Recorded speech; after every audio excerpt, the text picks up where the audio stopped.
This is Lee Point on the coast of Darwin, Northern Territory, also known as Binbra to the Larrakia people, the traditional owners of the Darwin region. Here there are over 100 hectares of old-growth woodland trees. The federal government wants to bulldoze the entire area to make way for 800 houses for members of the Australian Defence Force and their families. Larrakia elders have described the site as culturally significant and do not want the development to go ahead. Many other members of the local community are also opposed for varying reasons. One concern that is frequently voiced is that the area slated for destruction is home to several endangered birds, including the Gouldian finch, the black-footed tree rat, and the northern brush-tail possum. Many locals wish to preserve the area as a space for connecting with the country and enjoying encounters with biodiverse wildlife. As is the case in other Australian cities, urban and suburban pockets of biodiverse land is under threat from the imperatives of sprawling urban development. Section 2. The focus of this week's lecture is utilitarianism. What would a utilitarian, such as John Stuart Mill, say about the proposed development at Lee Point? The first thing to bear in mind is that the utilitarian cares only about consequences. Utilitarianism is a consequentialist moral theory. In line with Mill's greatest happiness principle, the standard of morality for the utilitarian is the greatest happiness for the greatest number. In other words, the morally good action is the one that maximizes the happiness and minimizes the harm experienced by all individuals affected by an action. But what does happiness mean? Is happiness the same as pleasure? For Mill, what sets a human being apart from the Gouldian finch, for example, is that human beings have the capacity for a greater range of experience. Humans are reflective and intelligent in a way that he thinks animals are not. Therefore, human happiness is different from animal happiness. When Mill talks about human happiness, he does not restrict this to the pleasure of sheer physiological sensation, or the pleasure of gratifying basic bodily needs. This is what he associates with being a non-human animal. Human happiness, for Mill, involves using one's higher intellectual faculties.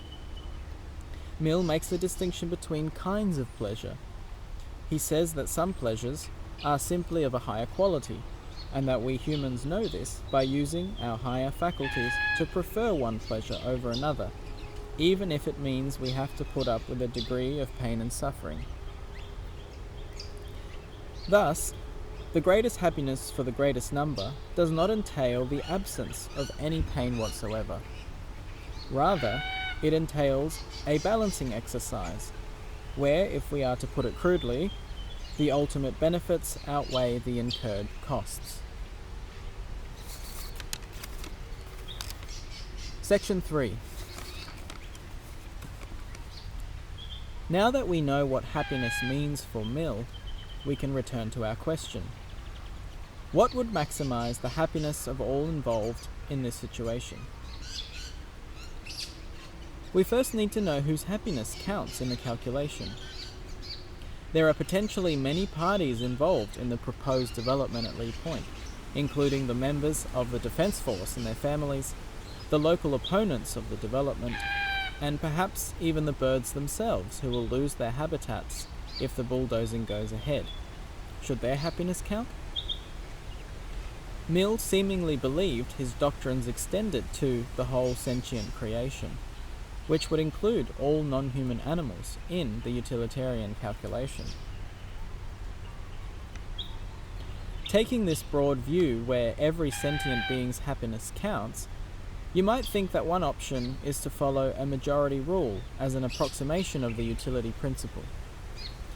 For example, you would count the number of defenders and opponents to the Lee Point development projects, including the number of Gouldian finches who would be affected. Then, the morally good outcome would be the one where overall happiness is greatest. That is, if more than 50% of those counted want the development to go ahead, it is the morally right thing to do under utilitarianism. Section 4.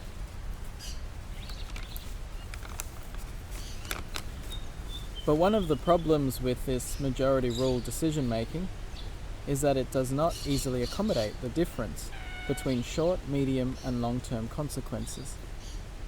It could be that in the medium or long term, the negative ecological and social consequences of the development going ahead far outweighs any short-term benefit. If this is so, it should attract your utilitarian attention. The difficulty is one of scope. From what perspective and over what time scale should the utilitarian calculation take place? Mill believed it was necessary to be strictly impartial, in other words, to adopt the perspective of a disinterested and benevolent spectator. But can any person, with their individual experience of life and their membership of a cultural and linguistic community, really adopt such a detached and impartial perspective? One's idea of the medium and long-term consequences that might emerge will depend on the perspective that one adopts. It's hard to imagine an impartial standpoint coming into play. Attempting to be impartial, for example, by using the majority rule just discussed, may well lead to downplaying the significance of partial and relational standpoints. For example, First Nations people often talk about their spiritual, ontological relationships with the land, and many have kinship systems and ceremonies and obligations that reflect this relationship.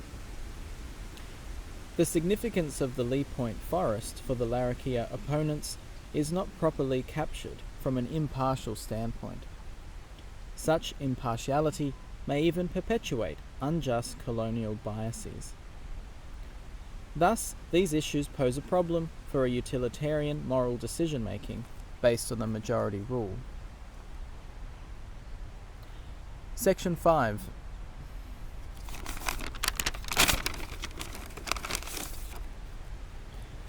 Our discussion points to a related difficulty with utilitarianism, the question about how we measure happiness. Does everybody's happiness count equally, or should the happiness of some be weighted more than the happiness of others for this calculation? If we suppose that everybody's happiness counts equally, then under the majority rule, each opponent of the development would gain a fixed and equal amount of happiness from the development not going ahead, and each supporter of the development would suffer a fixed and equal amount of unhappiness, and vice versa. The morally right action would involve a simple summation of all the happiness to be counted. But perhaps you want to say that the happiness of non-human animals carries more weight in situations where they are endangered. Perhaps you want to say that the wishes of the local Darwin community should carry more weight than the wishes of faraway decision makers. And what about the Larrakia traditional owners, who are part of a minority indigenous population in a majority settler country, and who are continuously fighting to protect their ways of life and the areas sacred to them? Should their minority position translate into more weight being given to their happiness and preferences as a kind of affirmative action to correct against their marginalization? Section 6. These questions can't easily be resolved by just taking an impartial and detached utilitarian perspective. Answers to these questions will, if anything, prefigure the discussion about happiness and its measurement. And so we become aware that attempting to analyze the proposed development at Lee Point through a utilitarian lens is fraught with confusion. The difficulties in thinking through the issue and concluding that the development is a good idea should give us reason to pause and deliberate further. Unfortunately for the Gouldian finch and the old-growth woodland trees, the bulldozers are probably not interested in moral philosophy.